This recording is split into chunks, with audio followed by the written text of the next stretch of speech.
the deep, cold dark, the world is white and quiet. Tall trees stand covered in snow. There is no sound, not a bird, not a small animal. There is only the wind. The wind whispers through the trees. It whispers a name. It is a name that brings fear. It is the story of a great hunger, a hunger that can eat a person from the inside out. This story comes from a long time ago. It comes from the great North Woods. The people who lived there, the Anishinaabe, knew the winter well. Winter was a time for quiet and staying close, but winter was also a time of deep fear. The snow could fall for many days. It could bury the trails that led to safety. It could hide the animals that gave them food. Hunger was a real monster that waited in the cold. The real terror is not a beast with horns or claws. It does not come from the dark woods. It grows inside a person. It starts as a cold feeling in the heart. A person starts to change. They stop sharing their food. They hide it away from their family. They look at the ones they love with empty eyes. Their heart has turned to ice. The hunger gets worse. It is a pain that fills the whole body. The mind gets weak and starts to see things that are not really there. A voice starts to whisper. The voice tells a secret, a terrible secret about how to stay alive. The voice says there is still meat. You just have to look for it in a place you never would before. There was a real man. His name was Swift Runner. He was a guide for the people who came to the north. He was known to be strong and good at his job.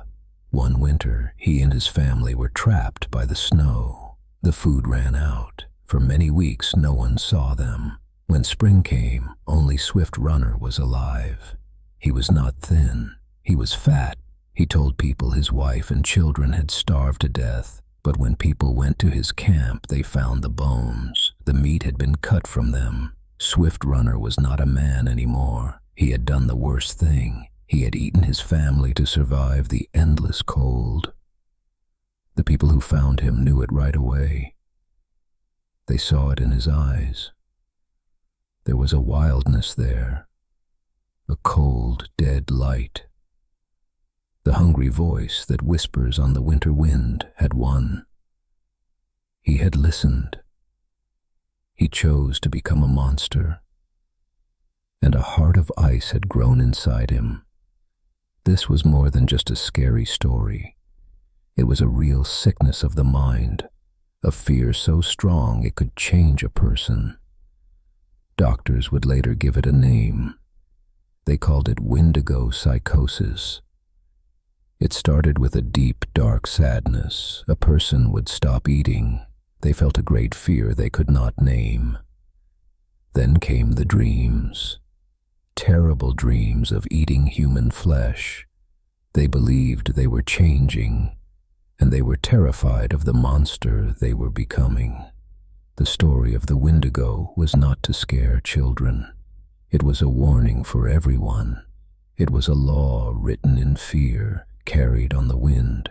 The law was simple. You must always share what you have. You must always help each other through the hard times. To be human was to be part of the group. If you became greedy, if you thought only of yourself when others were hungry, you were taking the first step on the monster's path. You were letting the cold inside. The Windigo was a reminder of what a person could become if they forgot how to care.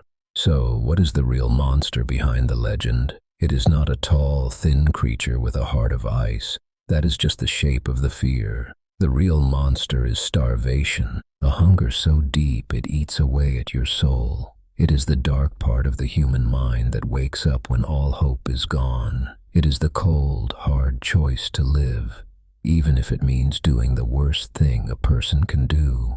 The Windigo is the name for that terrible choice. It is the shadow that falls when a human stops being human.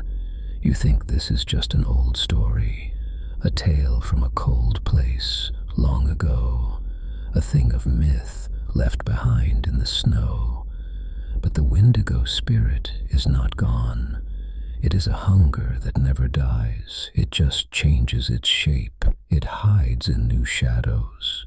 Today we call it by other names: greed, taking too much, wanting more and not caring who gets hurt.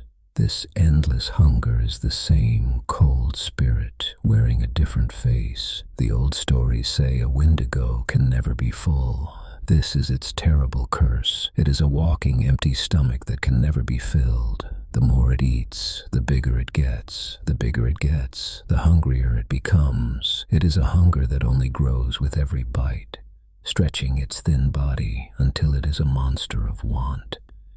It makes you wonder about our world now, a world that always wants more. More things, more power. Is this not the same curse? Are we not feeding the same monster inside ourselves? So listen. When the wind blows hard on a cold night, listen close. You might hear a whisper on the air, carried from a dark and frozen place. It is the memory of that terrible hunger. It is a reminder of the thin line.